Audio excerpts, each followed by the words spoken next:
Put it under estimating, please.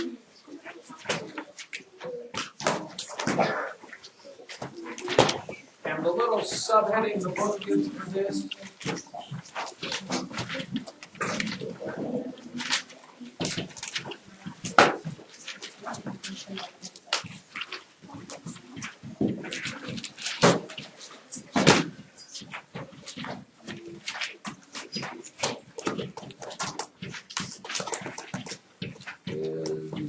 With compatible and rounded numbers.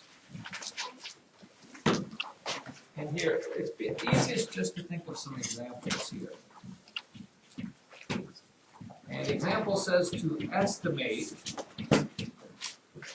we are going to estimate the product of 29 and 19.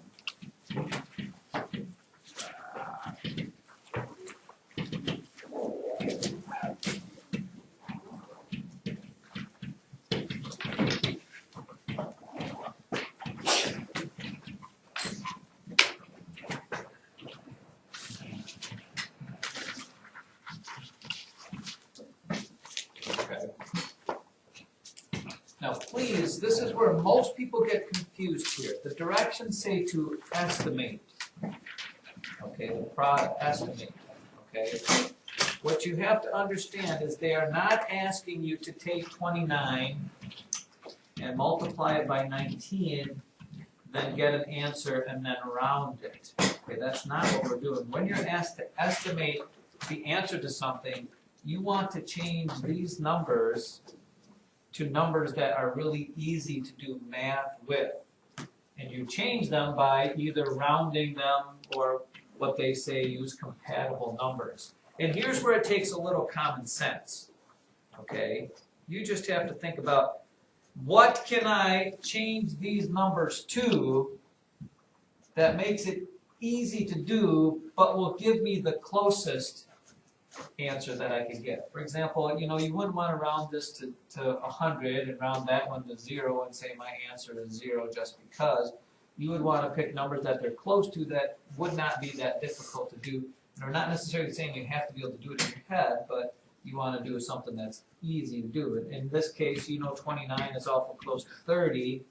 19 is awful close to 20, and that's some pretty easy math because it just ends up being 600. Okay. Now again, because it's estimating, you probably could get some other answers, but this is probably the one that is very much the most logical. Okay. If you got 1,000, you might be able to prove your case, but I'd say that one isn't necessarily logical. After we do a couple examples, I think maybe this will make more sense to you. Estimate this sum. Estimate the sum of, and you hopefully know that the word sum means to do what? Add. We've got $8.95, $7.23.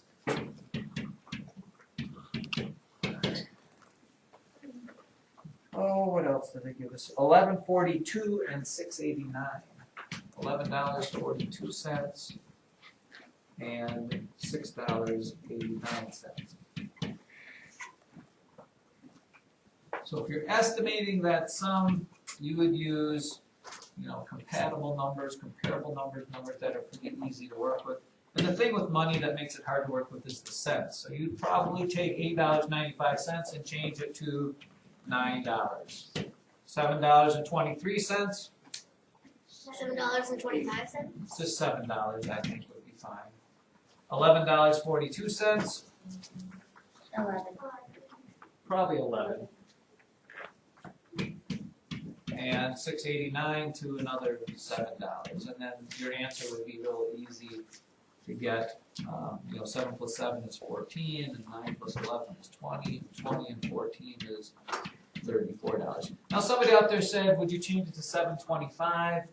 See, and that's where again, you could say $9, $7.25, but then you start giving, and maybe you'd say that is $11.50.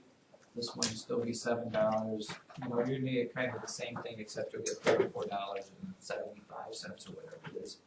This way, it kind of makes a little bit more sense because it's a little easier to do. Would this way be wrong? I would say probably not. You could make the case to me that says, you know, I just like using, because quarters and 50 cents are not necessarily difficult things to do. How about another one? Let's write this one down. An average cat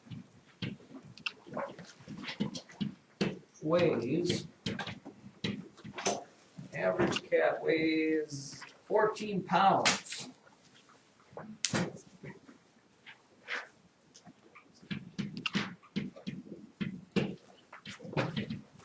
An average, I don't know where they come up with this, but a porpoise, I'm sure most of you have porpoises running all over the place, is 103 pounds. What's a porpoise? It's like a type of meat.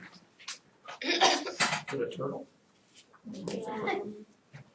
How many more pounds does a porpoise weigh? How many? Wait, does it say about how many? Yeah. Let me change this. Let me go back to this. About how many more pounds does the porpoise weigh? Now, we'll let you write that down, and we're going to pause for some serious reflection here.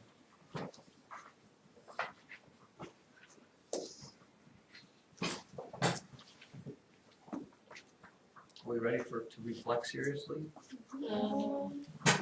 Okay, when you read these problems, you must read carefully and closely. This is a key word right here. See this word? This word is the word about. If in a story problem, okay, you see that word about, they just want you to estimate or get close. You should smile when you see the word about, because that should make your life a lot easier. Not looking for an exact number, they just want you to get close to that. Now, with that being said, I've got 114 here and 103 there, and I'm doing, would I say 103 and 14, whatever that is. How many more pounds does a porpoise weigh? It's a subtraction problem. What would you change 103 pounds to? 100. Probably 100. What would you change 14 pounds to? 15. 15, or I'd even go so far as to say 10 pounds. Okay, and when you subtract, you get 90, and you would say, well, about 90 pounds. If you did 15, you know, that would be fine if you said 85 pounds. Either one of them would work. This one is the one that just makes it just an easier problem, because 100 minus 10 is easier than that times that.